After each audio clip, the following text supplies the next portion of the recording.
अस्सलाम वालेकुम नाज़रीन, हाईटेक न्यूज के नेशनल और इंटरनेशनल खबरों में आपका खैर मक़दम है। मैं हूं नेहा खान। नजर डालते हैं आज की अहम खबरों पर। मोहन यादव ने मध्य प्रदेश के नए चीफ मिनिस्टर की हैसियत से हलफ लेते ही अपनी काबीना का पहला इजलास मुनक्किद किया, जिसने खुले तौर पर अंडों और गोश्त की फरोख्त पर पाबंदी आयद करने का फैसला किया है। यादव ने, जो आरएसएस से गहरा ताल्लुक रखते हैं, कहा कि मौजूदा तहफ़्फ़ुज़ अक़दिया क़वायद से जुड़े रहनुमा खतूत की मुताबियत में खुले में गोश्त और अंडों की फरोख्तगी के खिलाफ कार्रवाई करने का फैसला किया गया है। वज़ीर आला ने कहा है कि हिदायत दी गई हैं कि कानून, फूड सेफ्टी और मरकजी हुकूमत के रहनुमा खतूत के मुताबिक खुले मुकामात में गोश्त और अंडों की फरोख्त को बाकायदा बनाने को यकीनी बनाया जाए। हमने हिदायत जारी की है कि इसके लिए तैयारी की जाए ताकि अवाम में पहले शऊर बेदार किया जाए और इस तिजारत से जुड़े लोगों को भी क़वायद के बारे में इल्म हो जाए।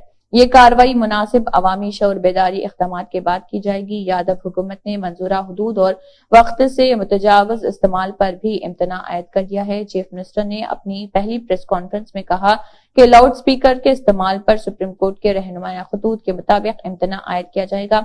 यादव ने कहा कि इजाजत के बगैर या क़वायद की खिलाफ वर्जी करते हुए लाउड स्पीकर के इस्तेमाल पर रोक लगाने के लिए तमाम अजला में फ्लाइंग स्क्वाड तश्कील दिए जाएंगे और वो अंदरून 3 यौम अपनी रिपोर्ट्स पेश करेंगे। पार्लियामेंट का सरमा इजलास हंगामा खेज साबित हो रहा। 13 दिसंबर को लोकसभा में सिक्योरिटी की कोताही के बाद से ही अपोजिशन लीडरान इस मामले में सख्त कार्रवाई और वजीर दाखिला के बयान का मुतालबा कर रहे। इस दरमियान तृणमूल कांग्रेस रुकने पार्लियामेंट डेरेक ओब्रायन को राज्यसभा से मुअत्तल कर दिया गया और अब खबरें सामने आ रही हैं कि 9 कांग्रेस अराकीन पार्लियामेंट समेत 14 अराकीन पार्लियामेंट को भी लोकसभा से पूरे सरमाई इजलास के लिए मुअत्तल कर दिया गया। दरअसल जुमेरात को पार्लियामेंट के दोनों ऐवानों में सिक्योरिटी में हुई कोताही का इशू उठाया गया। अपोजिशन अराकीन ने जोरदार हंगामा किया और वजीर दाखिला अमित शाह से इस्तीफा का मुतालबा तक कर डाला। हंगामे के दरमियान लोकसभा को दोपहर 3 बजे तक के लिए मुलतवी रोक दिया गया, क्योंकि अपोजिशन अराकीन अपना एहतजाज जारी रखे हुए थे। इस एहतजाज में शामिल कांग्रेस के जिन 9 अराकीन लोकसभा को पूरे सरमाई इजलास से मुअत्तल किया गया, उनमें टीएन प्रतापन, हबी जैन, ज्योति मणि रामैया, हरिदास और जन कोरियाकोस शामिल हैं। ज्ञानवापी मस्जिद के बाद अब मथुरा शाही ईदगाह का भी एएसआई सर्वे कराया जाएगा। इस सिलसिले में इलाहाबाद हाई कोर्ट ने रास्ता हमवार कर दिया है। दरअसल मथुरा शाही ईदगाह का एएसआई सर्वे कराए जाने से मुतालिक अर्जी अदालत में दाखिल हुई थी। अर्जी में मथुरा वाक़ श्री कृष्ण जन्मभूमि से मुल्हक जो मस्जिद है, इसका किसी एडवोकेट से सर्वे कराने का मुतालबा किया गया था। इस ताल्लुक से 18 अलग अलग अर्जियां दाखिल की गई थी। इलाहाबाद हाई कोर्ट में जुमेरात को इन सभी अर्जियों पर एक साथ समाअत की गई और फिर अदालत ने मथुरा शाही ईदगाह मस्जिद के सर्वे को मंजूरी दे दी। इलाहाबाद हाई कोर्ट का यह फैसला बहुत अहम तस्वुर किया जा रहा और एक बार फिर मथुरा शाही ईदगाह पर हिंदुओं का दावा जोर पकड़ता दिखाई दे रहा। हालांकि एएसआई सर्वे से मुताल्लिक बहुत सी बातें अभी वाज़ेह नहीं है। मसलन सर्वे के लिए एडवोकेट कौन होगा और सर्वे के लिए कितने दिनों का वक्त दिया जाएगा। मीडिया रिपोर्ट्स के मुताबिक इन सवालों का जवाब आने वाले दिनों में मिलेगा, क्योंकि इलाहाबाद हाई कोर्ट में 18 दिसंबर को मामले पर समाअत होगी। श्रोमणी गुरुद्वारा प्रबंधक कमेटी एसजीपीसी ने डेरा सच्चा सौदा के सरबराह गुरमीत राम रहीम को हरियाणा हुकूमत की तरफ से पैरोल पर रिहा किए जाने के खिलाफ पंजाब हरियाणा हाई कोर्ट में दरख्वास्त दायर की है। इस पर समाअत के दौरान अदालत ने रियासती हुकूमत को हिदायत दी है कि जिन क़वानीन के तहत राम रहीम को पैरोल मिल रही, हुकूमत बाकी कैदियों की दरख्वास्तों पर भी गौर करे।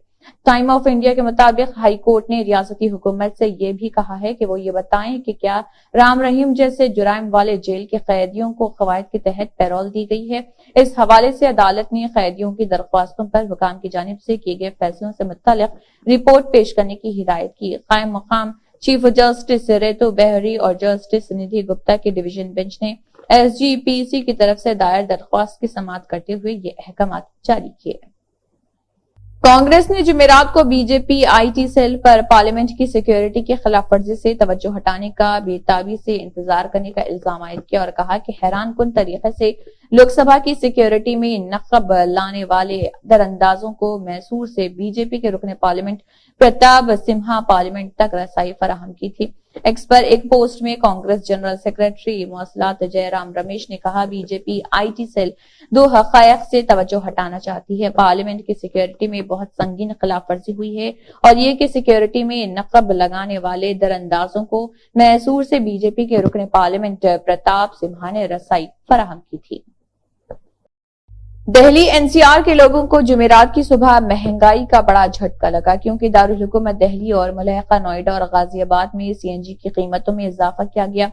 नई कीमतों का इतलाक आज से हो गया है। ऑयल मार्केटिंग कंपनियों के मुताबिक इन शहरों के लिए सीएनजी की कीमतों में ₹1 फी किलो इजाफा किया गया। ताजा तरीन तब्दीली के बाद दिल्ली के लिए सीएनजी की नई कीमत ₹76.59 फी किलोग्राम, नोएडा में ₹82.20 फी किलोग्राम और गाजियाबाद और ग्रेटर नोएडा में ₹81.20 फी किलोग्राम हो गई है। काबिल जिक्र है कि गुज़िश्ता 20 दिनों में सीएनजी की कीमतों में ये मुसलसल दूसरा इजाफा है। इसराइली फौज और अल-क़साम ब्रिगेडियर्स के दरमियान गजा की पट्टी के इलाके शजाइया कॉलोनी में पुरतशद्दुद तसादुम जारी है। जमीनी कार्रवाई के आगाज से अब तक इसराइली फौज के हलाक होने वालों की तादाद 115 हो गई है। रिपोर्ट के मुताबिक इसराइली फौज अभी तक अल शजाइया की तमाम इमारतों को कंट्रोल करने में कामयाब नहीं हो सकी।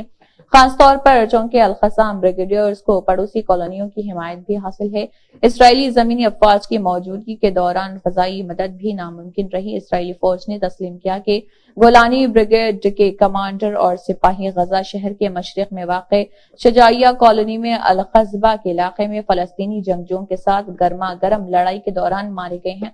फौज ने एक बयान में कहा है कि गोलानी ब्रिगेड के फौजियों ने शजाइया कॉलोनी में गहरी लड़ाई लड़ी है और लड़ाई में इलाके में जंगजुओं और उनके अरकान के बुनियादी ढांचे को निशाना बनाया गया।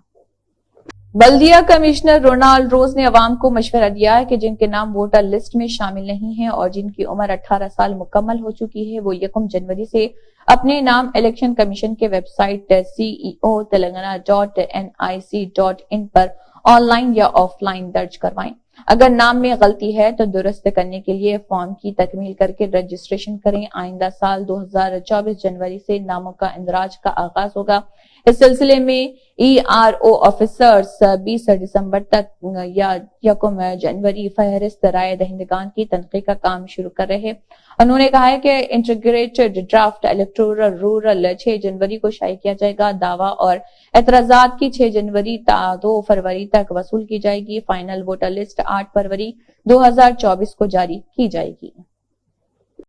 तेलंगाना के वजीर आला रेवंत रेड्डी ने सेक्रेटेरिएट में धरानी पोर्टल का जायजा लिया। बीआरएस हुकूमत ने रियासत भर में अराजियात मुजाहिदों के सर्वे के बाद धरानी पोर्टल में इसका अंदराज किया था। ताहम कांग्रेस पार्टी ने धरानी पोर्टल की शदीद मुखालिफत की थी और इल्जाम आयद किया था कि बीआरएस हुकूमत ने लाखों गरीब अवाम और किसानों को उनके अराजियत का रिकॉर्ड हज़फ करते हुए उन्हें अपनी जायदादों से महरूम कर दिया है।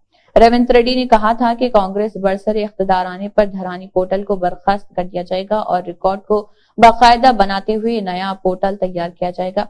आज के जायजा इजलास में वज़ीर आला ने CCLA कमिश्नर नवीन मित्तल को हिदायत दी कि वो अंदरून एक हफ्ता धरानी पोर्टल की खामियों पर रिपोर्ट पेश करें और रिपोर्ट में ज़रई और गैर ज़रई अराजियत की तफसीलात शामिल की जाएं।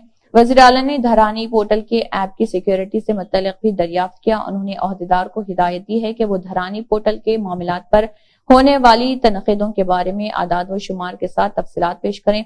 इजलास में रियासती वज़रा, चीफ सेक्रेटरी व दीगर अहदेदारों ने शिरकत की। रियासत तेलंगाना में सर्दी की लहर में इजाफा हुआ है। रियासत की तमाम अजला में रात का दर्ज हरारत 15 डिग्री सेल्सियस से कम दर्ज किया जा रहा।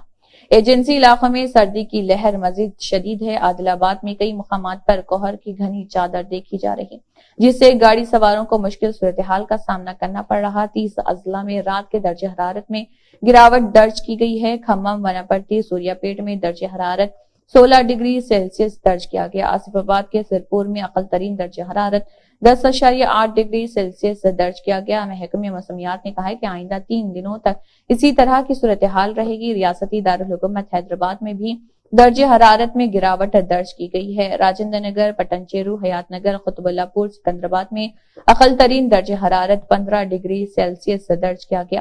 راجندر نگر میں اقل ترین درجہ حرارت 12 ڈگری سیلسیس درج کیا گیا۔ اطلاعات کے مطابق امریکی صدر جو بائیڈن اگلے مہینے بھارت کے دورے پر نہیں آ رہے ہیں۔ وہ 26 جنوری کو یوم جمہوریہ تقریبات میں مہمان خصوصی کے طور پر شرکت کرنے والے تھے۔ چونکہ جو بائیڈن جنوری میں بھارت نہیں آئیں گے، اس لیے سمجھا جاتا ہے کہ 4 ملکوں کے اتحاد کوڈ کی بھارت میں اگلے ماہ مجوزہ میٹنگ بھی اب نہیں ہوگی۔ یہ میٹنگ 27 جنوری کو ہونے والی تھی۔ یہ پیش رفت ایسے وقت ہوئی ہے جب چند دنوں قبل ہی امریکی محکمہ انصاف نے کہا تھا کہ نیو یارک میں مقیم ایک معروف سکھ علیحدگی پسند رہنما گرپتونت سنگھ پنون کے قتل کے ناکام منصوبے میں ایک بھارتی سرکاری اہلکار بھی شامل تھا۔ حالانکہ بھارت نے ان الزامات کی تردید کی تھی۔ بھارتی وزارت خارجہ کے ترجمان نے کہا تھا کہ بھارت سکھ علیحدگی پسندوں کے خلاف کوئی کارروائی نہیں کر رہا اور بھارت تشدد کی پالیسی کے خلاف ہے۔ اسی کے ساتھ ہائی ٹیک نیوز کے نیشنل اور انٹرنیشنل خبریں اختتام کو پہنچتی ہیں۔ اللہ حافظ۔